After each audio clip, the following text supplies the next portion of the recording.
नमस्कार दोस्तों। जैसा कि आप सबको पता है 6 नवंबर 2020 को हरियाणा गवर्नमेंट ने एक नोटिफिकेशन निकाला जिसमें कि सरकारी जो मेडिकल कॉलेज हैं उनमें फीस को बढ़ा दिया गया है और एक बॉन्ड सिस्टम लागू किया गया है। तो इसमें एमबीबीएस के जो छात्र हैं जो इस बात को समझते हैं कि ये बॉन्ड सिस्टम क्या है, फीस बढ़ाने जो पहले वो 50,000 के आसपास फीस दे रहे थे अब उसे बढ़ा दिया गया है, तो इसके क्या नुकसान हैं। तो ये वहाँ पर जो पहले से जो छात्र हैं जो क्योंकि देखिए 2 तरह की चीज़ें होती हैं। एक जिन्हें कोई फ़र्क ही नहीं पड़ता क्योंकि वो उनसे रिलेटेड ही नहीं है।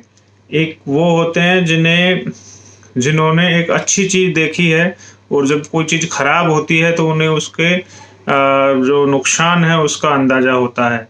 तो ये छात्र बेचारे वही हैं और ये बहुत कम है संख्या में जिन्हें इस चीज़ का रियलाइजेशन है कि ये बहुत ही गलत हो रहा है। जैसे कि मैं अगर अपनी बात करूं तो मैंने पीजीआईएमएस रोहतक से एमबीबीएस किया था और तो हमारे साथ या मैं भी एक बहुत ही मिडिल क्लास फैमिली से हूँ। मेरे पापा आर्मी से रिटायर्ड हैं अभी। तो और हमारे साथ ऐसे भी जो हमारे साथी थे जिनके पापा मजदूर थे, जो ईंट भट्टा पे जो काम करते थे और बहुत छोटे छोटे शॉपकीपर्स के बच्चे भी, किसानों के बच्चे भी हमारे साथ उन्होंने एमबीबीएस की। उसके बाद वो अपने जीवन में कामयाब हुए। तो ये जो बॉन्ड सिस्टम है ये इसलिए लाया गया है कि उन बच्चों को अपने जीवन पे अधिकार ना रहे। वो बच्चे एक बार एमबीबीएस करने के बाद आपके बंधुआ मजदूर हो जाएं, इसमें सरकार कोई रोजगार की गारंटी भी नहीं दे रही है। कहीं भी आप देख लीजिए पूरे देश में एक भ्रम फैलाया जाता है कि हमारे पास डॉक्टरों की कमी है, हमें डॉक्टर नहीं मिल रहे हैं। लेकिन अगर दिल्ली से भी आप शुरू करें और कहीं भी चले जाएं देश में, हर जगह कॉन्ट्रैक्ट पे भर्ती की जाती है डॉक्टर्स की। आधी तनख्वाह पर उन्हें रखा जाता है। इस कोरोना महामारी के दौरान भी दिल्ली में जहां इतने केस रोज आ रहे हैं और जहां के स्वास्थ्य कर्मी सबसे ज़्यादा खतरे पर हैं, पूरे स्वास्थ्य सिस्टम में मोस्टली कॉन्ट्रैक्ट पे भर्ती हैं स्वास्थ्य कर्मी, ऊपर से लेके नीचे तक। कहीं ऐसी कोई कमी नहीं है, सरकार की मंशा नहीं है नौकरी देने की, उनको सुविधाएं देने की।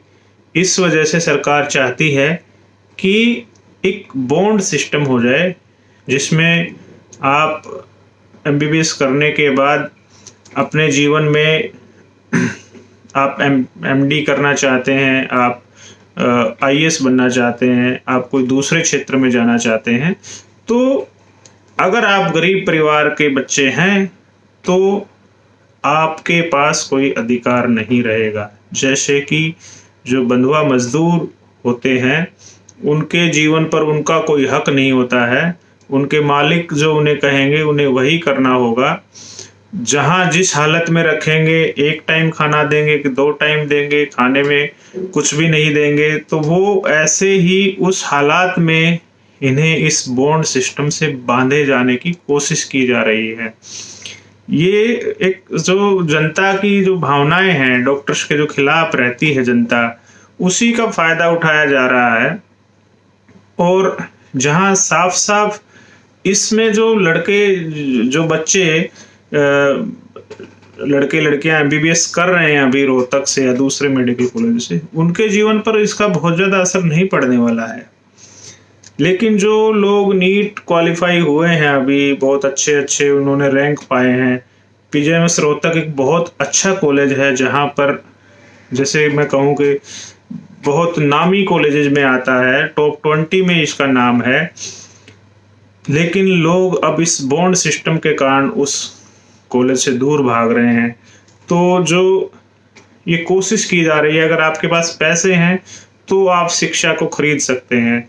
दलाली की जा रही है सरकार की तरफ से, बोली लगाई जा रही है कि अगर आपके पास पैसे हैं तो आप शिक्षा के अधिकार। वैसे भी आप देखिए मेडिकल में एडमिशन लेना कितना मुश्किल है। गरीब बच्चों के परिवार वैसे वैसे ही अब सपना देखना लगभग छोड़ चुके हैं। इतनी महंगी कोचिंग है, इतनी महंगी पढ़ाई है, उसके बाद आप एमबीबीएस की पढ़ाई को भी और ज़्यादा महंगा करते जा रहे हैं। तो किसी भी तरह से इसे उचित नहीं ठहराया जा सकता है। और जॉब अपॉर्चुनिटीज़ की अगर मैं बात करूं तो आज हरियाणा गवर्नमेंट अगर वैकेंसी निकालती है तो एक वैकेंसी पे कम से कम 10 गुना लोग उनको वहाँ पर एप्लीकेंट्स मिलेंगे, लेकिन ऐसा नहीं किया जाता है।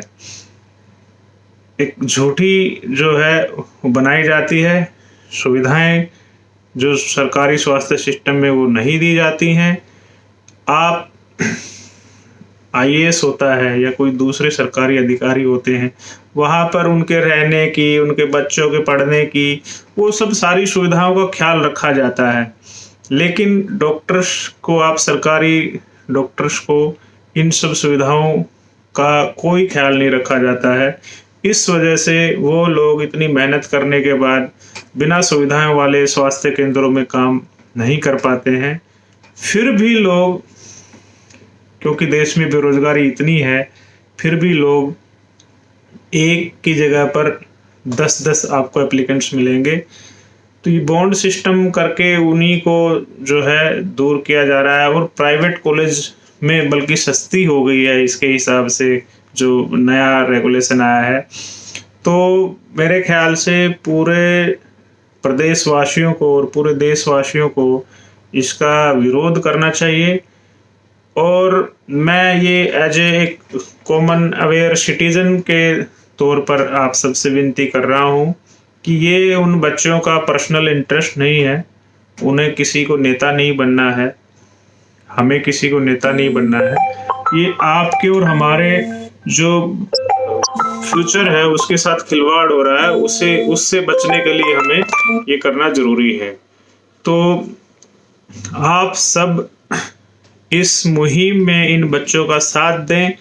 मेडिकल फ्रेटर्निटी से लोग तो ज़रूर दें, और जो दूसरे लोग हैं, क्योंकि मेडिकल फ्रेटर्निटी को समझ आता है कि ये कितना बड़ा अपराध, कितना बड़ा घिनौना ये कृत्य किया जा रहा है सरकार के द्वारा।